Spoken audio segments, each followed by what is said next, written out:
FM 89.1, Radio Universidad. Y empezábamos este programa, Guille, hablando de la mala prensa que tiene el paso del tiempo, ¿no? Donde, vos sabés que hay una serie que a mí me gustó mucho y me gusta mucho y que apareció ahora con una nueva temporada, que para muchos puede ser muy pasatista, pero que viene a reflejar una época, obviamente, de una clase social acomodada, ¿no? Que vive en Estados Unidos. Pero bueno, estoy hablando de la serie Sex and the City, que ahora apareció con esta nueva saga, donde las muestra ella ya cincuentonas. Ajá. Las mismas, y vos no sabés las críticas que han tenido. ¿Las mismas actrices? Sí, las mismas actrices menos una, que bueno, por una cuestión contractual, no arregló Cayer y se peleó con la protagonista.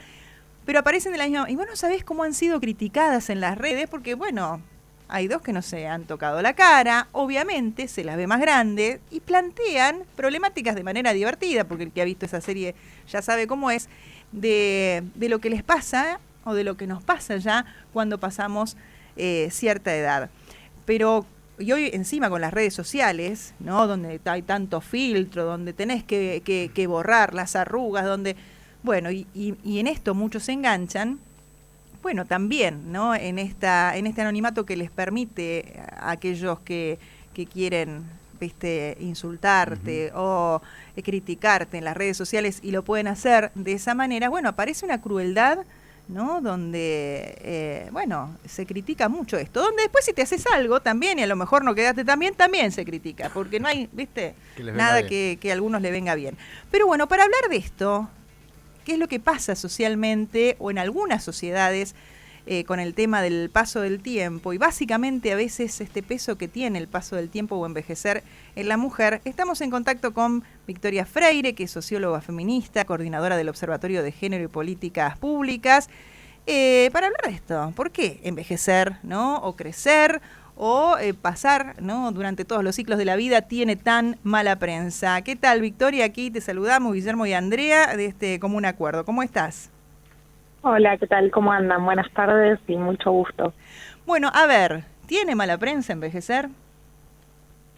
Sí, yo creo que sí, que hay una lógica de nuestras sociedades donde se pondera la producción, la fuerza, el capacitismo, ¿no? Lo que señalamos muchas veces como capacitismo, es decir, no tener discapacidades y por lo tanto poder rendir mucho más, y esa serie de condiciones que son valoradas positivamente junto con muchas otras, efectivamente tienen un rango en la vida en la que son especialmente exigidas, ¿no? Que tiene que ver con lo que se considera la edad productiva. Entonces, todo lo que esté por fuera de eso, es decir, tanto las personas muy jóvenes, ¿no?, la de primera edad, como la edad adulta, de adultos mayores, donde se precisan nuevas herramientas y nuevos derechos para poder transitar la vida, bueno, están desvalorizadas efectivamente.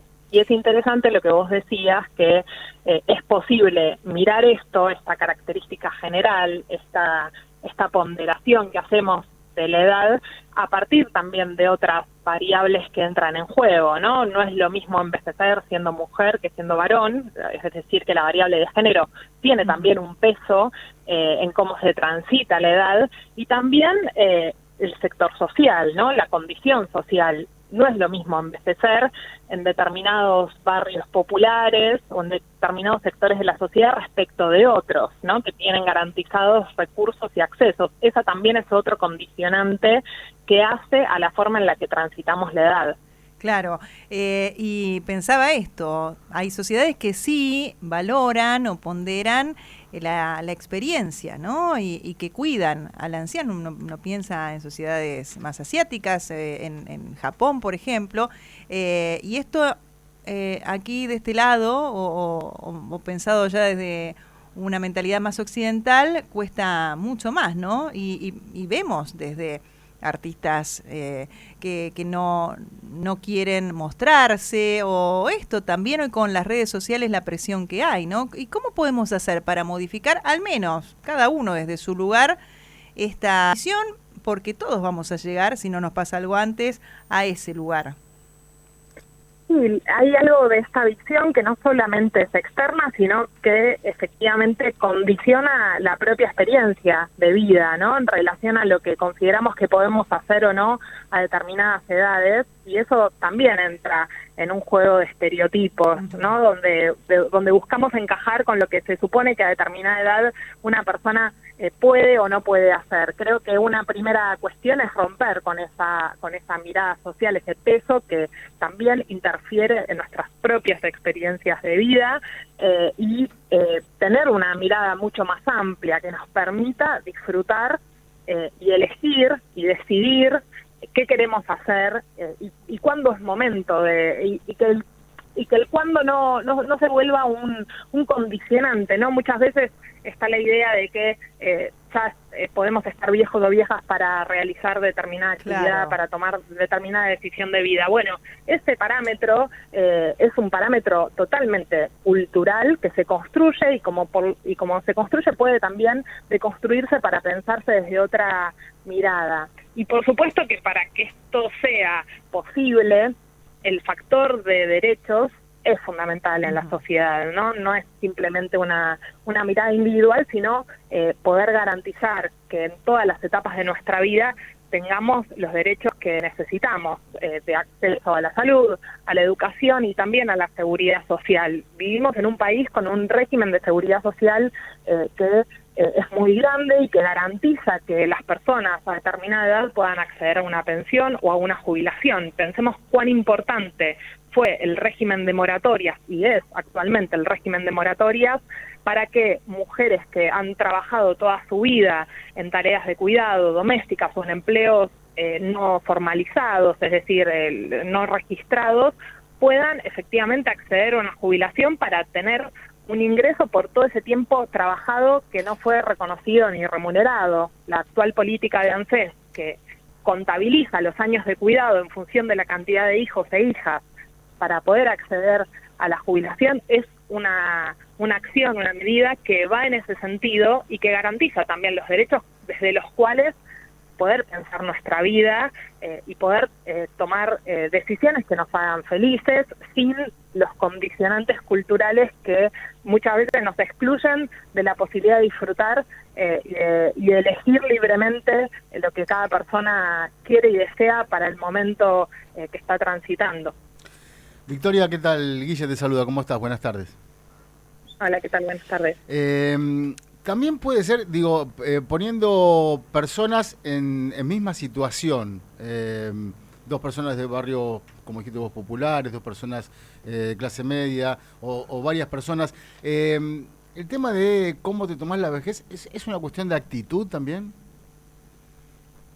Yo creo que como socióloga me interesa y pondero mucho los factores sociales, ¿no? O sociodemográficos, incluso económicos, y quizás no hago hincapié en las cuestiones actitudinales, subjetivas o particulares, individuales, que por supuesto existen, y de hecho la cultura a lo largo de la historia ha construido muchos debates y muchas miradas al respecto, ¿no? Sobre la juventud del alma y la juventud que pesa o no, o la vejez que pesa sobre el paso de los años. Pero hay un dato muy concreto que tiene que ver con el aspecto social que te mencionaba. Recientemente realizamos desde el observatorio del que participo, es un observatorio de géneros y políticas públicas, un análisis sobre la ciudad de Buenos Aires, y qué sucede en la ciudad depende de dónde vivas. Y ahí encontramos, por ejemplo, que la diferencia de expectativa de vida en los barrios del sur, que son los barrios más populares, de menores recursos, es de 10 años menor respecto de los barrios del norte de la ciudad, que son los de mayor nivel adquisitivo.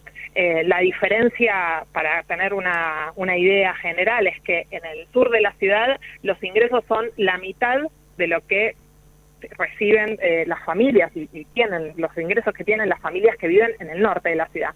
Una diferencia de 10 años. Es fuerte pensarlo así, pero efectivamente las condiciones de vida también afectan a la salud y la calidad de nuestra vida. Las proporción de personas en barrios populares también, pensando en el caso de la ciudad de Buenos Aires, bueno, hay muy poca proporción de la población que tiene más de 60 años respecto del resto de la ciudad. En los barrios populares apenas un 6,4% de la población tiene más de 60 años, mientras que en el resto de la ciudad 27% de la población tiene más de 60 años, ¿no?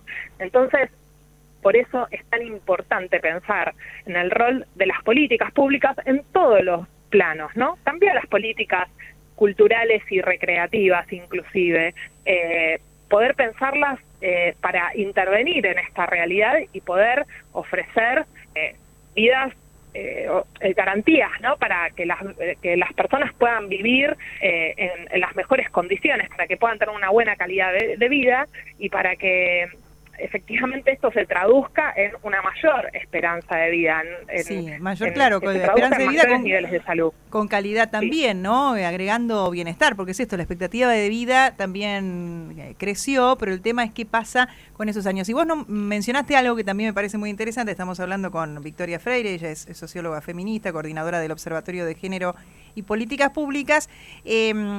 ¿Cómo está relacionado también, ¿no?, el ser joven con la producción, ¿no? Con estar dentro del sistema productivo. Como también mucha gente, totalmente, en el momento de que se jubila, hoy con 60, 65 años, sos todavía muy joven, y cómo hay gente que esta bisagra, ¿no?, pasar a quedarse en casa o no tener algún proyecto que a lo mejor se podría también ir trabajando con una política pública para ir preparando a aquel que, va a dejar su trabajo. ¿Cómo prepararlo para no sentirse que ya no sirve? Exacto, sí, vos antes señalabas, ¿no?, la forma en la que se concibe la vejez en las distintas cosmovisiones sociales y marcadas una diferencia entre Oriente y Occidente. Bueno, yo creo que sí, en la sociedad occidental el factor de la productividad marca muy fuerte la mirada que tenemos sobre las personas y incluso una cultura del descarte, ¿no?, respecto de aquellos o aquellas que no cumplen con determinados estándares que maximizan esa producción. Por eso hablaba de discapacidades, por eso hablaba de personas menores de edad, que muchas veces también el registro que tenemos de sus derechos o inclusive de concebirlos como sujetos, como sujetas, ¿no?, con capacidad de decidir y de transitar por los territorios, las políticas públicas y los derechos, bueno, también opera, por supuesto, en las personas mayores de edad que después de determinada cantidad de años ya no son útiles para ese mercado de trabajo o para esa lógica productiva, ¿no? Ahí también opera, por supuesto, una cultura del descarte, y así como yo señalaba cómo esto también se ve atravesado por las condiciones de vida, por supuesto que la condición de género también hace a cómo se considera y se evalúa a las personas en función de su edad, en distintos sentidos, ¿no?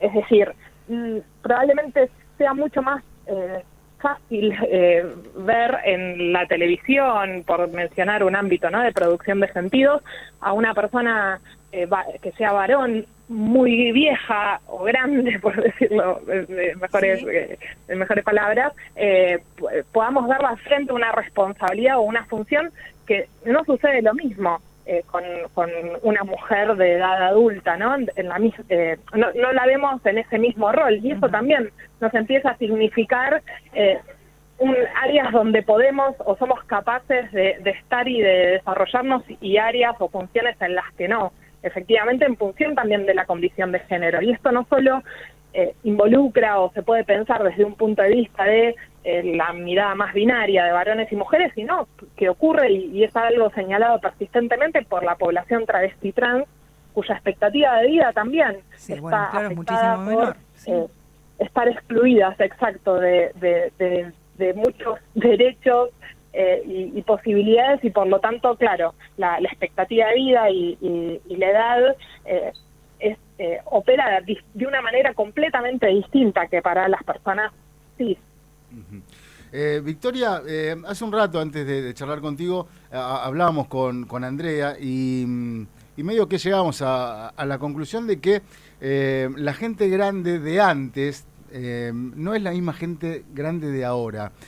Vos como sociólogo, ustedes como sociólogos en el observatorio, ¿hicieron algún análisis? ¿Cuándo fue ese clic? ¿En qué década? Porque digo, yo tengo 53 años, yo me acuerdo que mis abuelos eran abuelos, listo, o sea, el abuelo estaba siempre en la casa y le podía llevar, me podían dejar a mí con mi abuela, porque mi abuela iba a estar ahí siempre. Ahora, por suerte que ha cambiado, tenés que preguntar, ¿van a estar? No, capaz que salen, capaz que se juntan con amigos.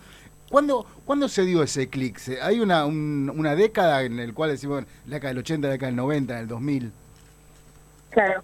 Bueno, es difícil poner un punto de quiebre exacto, ¿no? Pero efectivamente creo que hay que mirar esos cambios en los modelos de familia y en la lógica de vincularnos a nivel social en función de los procesos sociales y económicos mayores, ¿no? O sea, ¿qué sucede con ese modelo de familia donde existía una mujer ama de casa y un varón proveedor de hogar? Ese modelo de familia también fue transformado en las últimas décadas, ¿no? Sí, o esto, que entrabas en un trabajo y te jubilabas en el mismo, ¿no? Entrabas al banco y bueno, y ahí te jubilabas.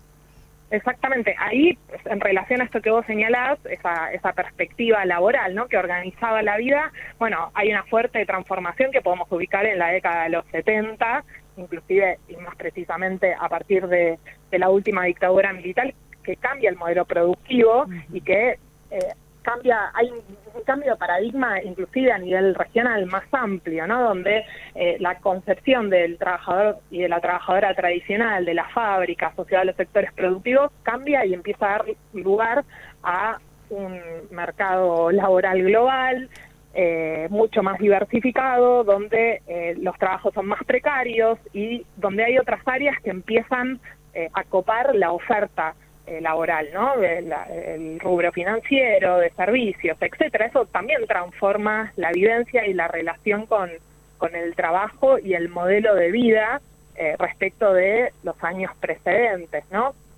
Bueno, afortunadamente, decía antes, tenemos un régimen de seguridad social que es un régimen concebido para actuar de forma solidaria, que fue privatizado en los 90, pero se vuelve a hacer público, se modifica ese régimen de AFJP, que es parte de esa concepción, ¿no?, neoliberal de las últimas décadas, y eso también recupera la posibilidad del Estado de ampliar, garantizar derechos y acompañar sin que la posibilidad de acceder a una vejez con ingresos digna, etcétera, sea un patrimonio exclusivamente de quien puede pagarlo.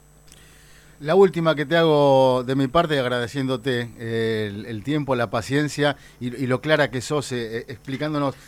Así como al pasar, yo escuché que es distinto cómo envejecen los hombres que las mujeres.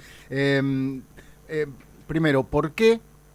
Si saben por qué pasa esto, más allá de que somos distintos genéticamente, pero ¿y quién sobrelleva mejor la vejez? ¿El hombre o la mujer?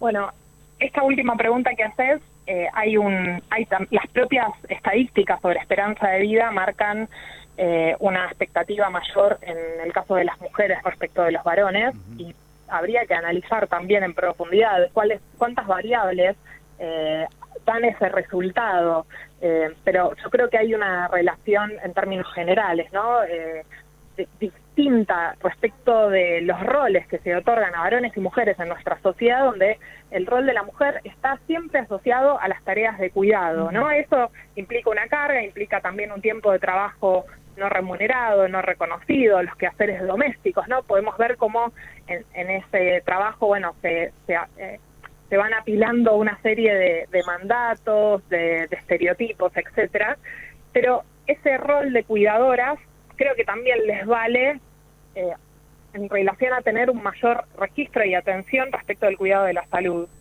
Esto es una hipótesis, por supuesto, habría que hacer un estudio específico para analizar qué factores son los que afectan ese tramo de vida que genera una expectativa mayor o menor en varones o en mujeres.